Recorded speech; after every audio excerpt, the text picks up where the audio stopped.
Hey, welcome back, Knicks fan. Just wanted to discuss yesterday's game. The Knicks played against the Utah Jazz in Salt Lake City. We came away with a loss. We fell short in this game, and essentially we fell short because Utah Jazz actually shot the ball more efficiently than we did, and we did out rebound them, but we just our offense really struggled. We played pretty decent defense against them as well. However, we just came up short. We didn't shoot very well from the field, and we shot poorly from the free throw line. So if we look at this, we had 95 field goal attempts and made only 36 for about 38%. And the Utah Jazz were 39 of 93 at 42%. And so they were just far more efficient than we were, although our defense against them was pretty solid. And so some of the more notable performances for tonight was Mitchell Robinson. He actually had a huge game, as you see here. Basically, they couldn't keep him off the offensive glass. He was already in. He had a double double by the end of the first half, and so he had a huge game. So he finished the game with 19 points and 21 rebounds. It was a monster performance. He really took advantage of the fact that Rudy Gobert was not in the game, and so that's really good. And that's what he has to do. And the Knicks just really need to find a way to just exploit these teams, for playing small against us. And we did that to a certain extent tonight. We really did do that. Mitch Robinson did his best. He really killed them on the boards. I guess I would say maybe they could have found him more on lobs. But Mitchell Robinson did play a lot of minutes today. I think this is the most minutes he's played possibly this season. He played 36 minutes today, and he played 10 minutes in the fourth quarter. By the end of the game, he was just gassed. It's if you like noticing how he performed in the first quarter and the last quarter, he had a lot of energy in the first quarter. I think in the first quarter he had like 7 rebounds or something like that. In the last quarter, he only had 3 rebounds, and so that was the lowest rebound total he had in the game by quarter.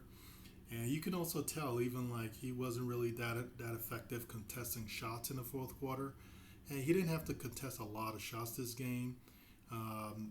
Which was it was which was pretty interesting. I have to go back to watch this game a little more to see if he would just wasn't like because normally he's like top 2 or 3 in terms of shots contested on the team, and so I was really interested in this game. I think he only contested like 6 shots and allowed 3 field goals.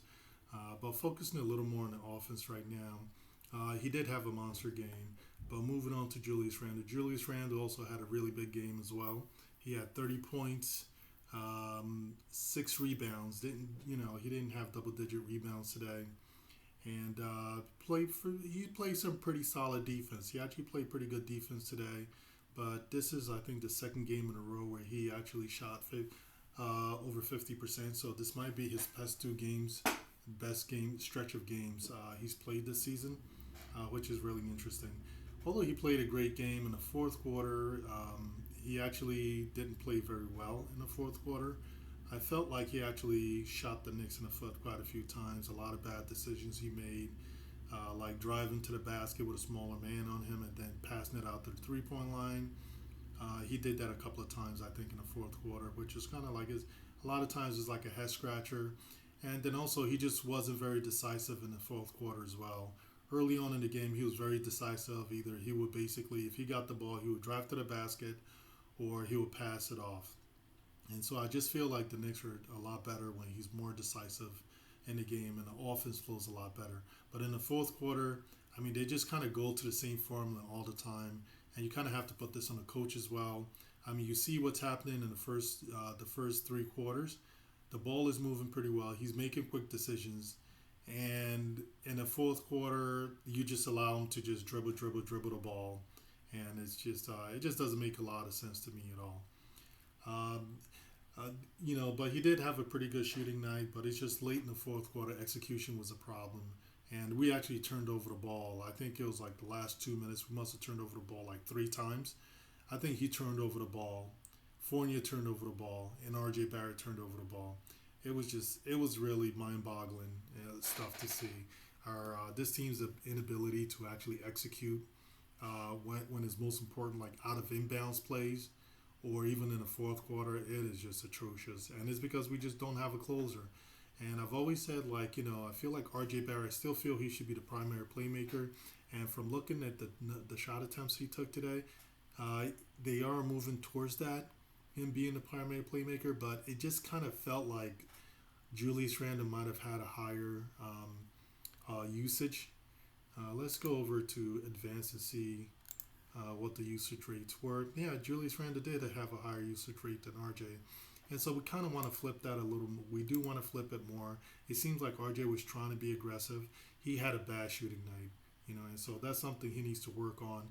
I still feel like that's our best option as a primary playmaker because number one, he doesn't turn over the ball as much, and number two, the ball moves a lot better when he's a primary playmaker. He's aggressive. He goes to the basket, and a lot of times when he goes to the basket, even if he misses a shot, Mitchell Robinson is right there, and Mitchell Robinson tends to get the offensive rebound, and he also tends to do a pretty good job finding Mitchell Robinson sometimes for the lob. And so it's just a better move to have him as the primary playmaker.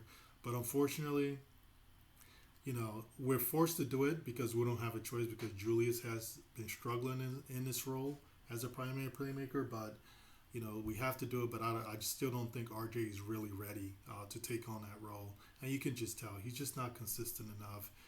He's still having it's not as bad as earlier where he'll have one good game and then 7 or 8 bad games. It's more like one good game and he'll have 2 bad games. But we need him to have at least now. He needs to be at more of a pace. It's okay to be, your inconsistency needs to be one good shooting game and one bad shooting game. Right now, he still have a one good shooting game and 3 bad shooting games, and we need that to be a lot better. We need him to be a lot more consistent. And I'm going to show some of the highlights here of him, so we can just kind of see what the issue. Just want to kind of see if we can get a good idea of some of the shots he took and what some of the issues are. He was just point blank. He was just missing shots. He was 3 of 12 in the paint, just missing bunnies. I mean, there was a couple of really nice mid ranges that he had that was really nice. Off the dribble. I was really happy to see that. However, 3 of 12 in the paint, at point blank range, that was just it's just something he really needs to work on. And I think over time he's going to get better at it. I think it's something that he does improve over time. So I'm actually starting to get where some of the fans are, where some of the people that say they're not too worried about RJ in terms of him improving, because I am starting to see improvement. There are games where he's doing a better job finishing at the basket, but today wasn't one. This game wasn't one of those games, unfortunately. And I think that's part of the reason why we lost this game. We only had 2 people that actually shot decent, that shot over 45%. And honestly, for you to have a chance to win the basketball game, you have to be shooting. The team has to be shooting close to the 45% range. And we only had 2 people that shot even above 45% today, and that's really bad. That's a very bad sign. And so that's something the team really needs to work on. They desperately need to work on efficiency. We're going to take a quick look at basically some defensive stats here. And the first thing we want to look at is basically who carried the load on the defensive end, who basically contested the most shots. Once again, it's RJ Barrett. He had 22. Julius was 16. Mitchell Robinson, interesting, he was only at 6 today. And he actually played 36 minutes, so that was interesting to see. Evan Fournier, basically 13 shots. But as you can see here, the issues that we have is really with our guards, and it's been like this the last few games. And then of course Nerlens Noel has really struggled being effective challenging shots. Today he did much better because you want this percentage to be below 45%.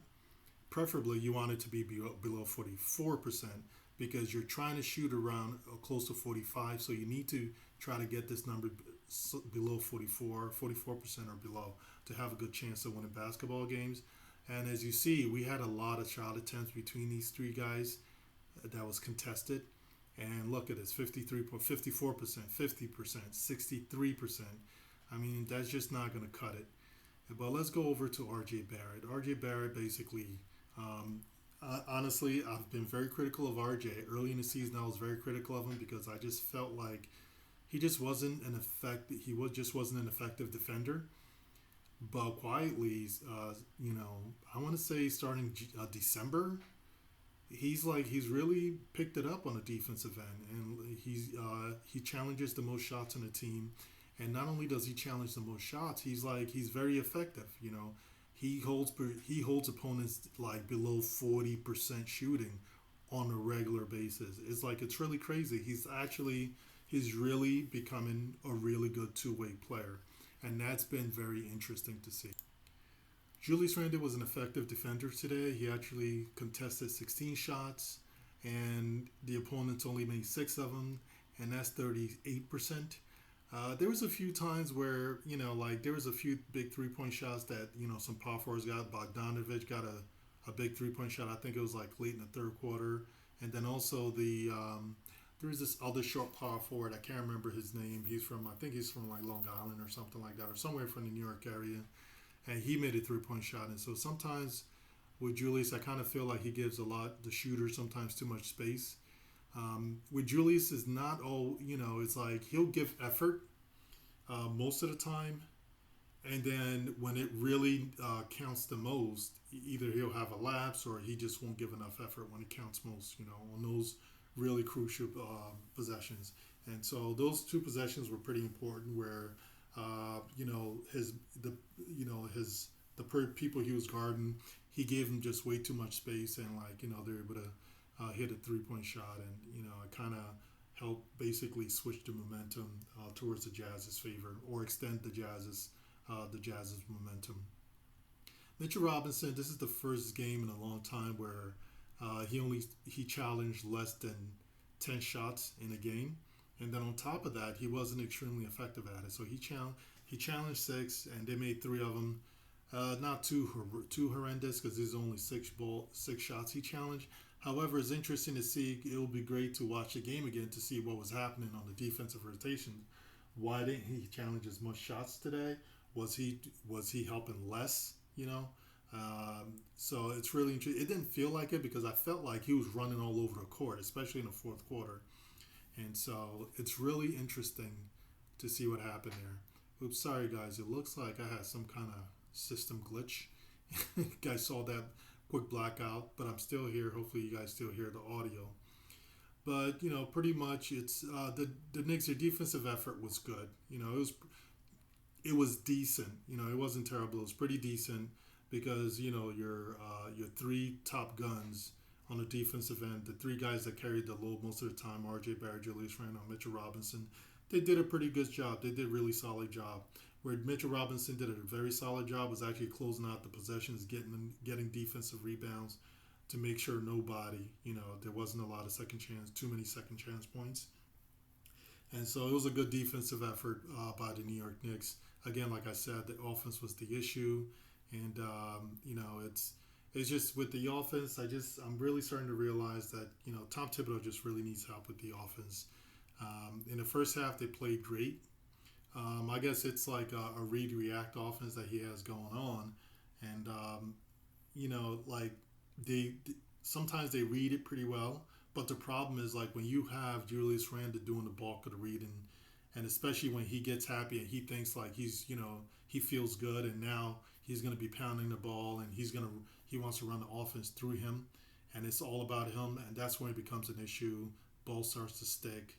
And it just doesn't look good. It's not a good offense at that point. And so he needs to find a way to switch it up, or he needs to find a way to, if he doesn't want to switch the offense up a little bit, at least with the first unit, he really needs to talk to Julius. Like when you see Julius is doing the ISO ball, or he's basically trying to run everything to him, and he's dribbling the ball too much, call a timeout. Tell him, Julius, you need to move the ball, or just put the ball in RJ's hands. So that's what I think he needs to do with the first unit. With the second unit just horrendous. Emmanuel Quickly is just playing terrible on the offensive end. He's not a point guard. He really needs a point guard to work with.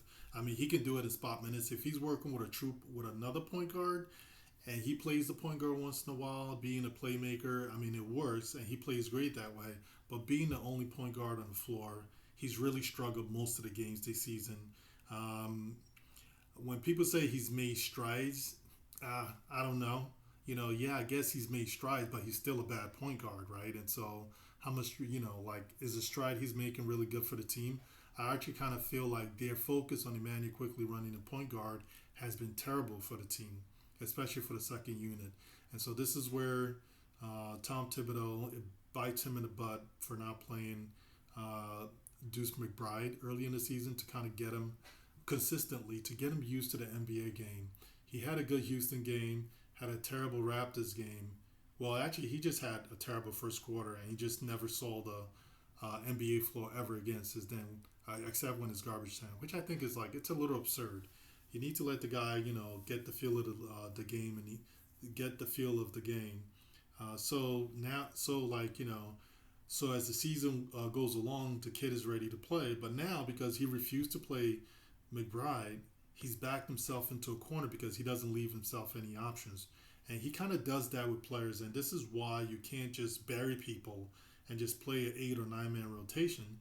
Because if you're not, and we're not a very talented team, or we're not playing very well together, you're going to need other options. And if your young guys aren't ready because you haven't prepared them, that's your fault. That's no one's fault. That's the coach's fault at that point because he hasn't prepared them for the NBA game and he hasn't allowed them to play to get the experience. So now they're struggling. The second unit offense is horrendous. And that's because he put all his eggs in the Emmanuel Quickly basket and it just hasn't worked. Now, the other thing I noticed with the offense is it's just even when Grimes was playing a few games back when he was healthy, even you notice with the second unit, they've struggled a lot the second half of the season. And one thing I noticed with the offense, they just don't even really run anything for Grimes, and they never run anything for Obi Toppins. Those are your two best offensive players on the second unit, and it's just like the coach doesn't even. I don't know. They just don't. They don't run anything for either one of the players. It just doesn't make any sense to me why they're doing it. I mean, you can run something. Run Grimes off the picks. I don't care. Get the ball in his hands. Have him do some pick and rolls with someone. Have him do a pick and roll with Obi Toppin. It seems like he's a decent enough ball handler. Just try that to see how it goes. Put the ball in the hands of your best players and run some plays with them. Run some actions with both of your best players and just try to see what happens in the games. But he doesn't do that. Or even run pick and roll. Just what about running the pick and roll with Obi Toppin? Every time is a dribble handoff at the 3-point line, and they got Obi Toppin at the 3-point line. I'm not sure what good that does for the team. That's not his strength, and it's amazing that he doesn't basically play with a lot of the young players. It doesn't feel like he's playing to their strength. It doesn't feel like he's playing to their strength. I know a lot of people says he puts the players in the best position to succeed. I don't think he's doing that for the young guys. It doesn't feel like he's doing that for the young guys. And then the other thing overall I noticed about his offense overall is it just doesn't, there's nobody on our team that you would say that has overachieved. We never have anyone who's overachieved the last couple of years under Tom Thibodeau. We just haven't, And so what that means is like, his offense is not isn't making any of the players better, and so the offense is not even putting the players in a best possible position to succeed. It's just really not.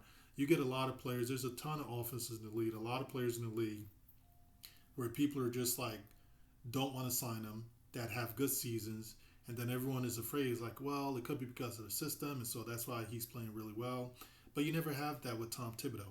It's like he never has any player that overachieves offensively. It's all on their talent, Derrick Rose basically played really well, achieved and won MVP. It wasn't on the strength of Tom Thibodeau's offensive lineup. It was because Derrick Rose was a phenomenal player. It was all on his talent. It was all on his back. I mean, like, don't get me wrong, Tom Thibodeau is a very good coach. He knows how to create, template or a system. He knows how to create a way, find a way for the team to play, to create an identity for the team. Although this year is, we're struggling with that a little bit, but that's because he doesn't have the players to match the identity, to match the way he wants the team to play normally. So you give him, cut him some slack for that. He is a good coach, and he's good at creating an identity for the team and finding a way for them to play. But however, his offense is just it's there. It needs to be a lot more creative. I think there just needs to be a lot more done, where we are way too predictable. All those are read and react, but it only works sometimes. And I think it just works when you have other plays running the offense a little more aside from Julius, but also when Julius are making quick decisions and when he's decisive. So that's pretty much what I have. Let me know what you guys think about this game. Let me know what you think about what I said. The video, like, subscribe, comment below. I'll be more than happy to respond.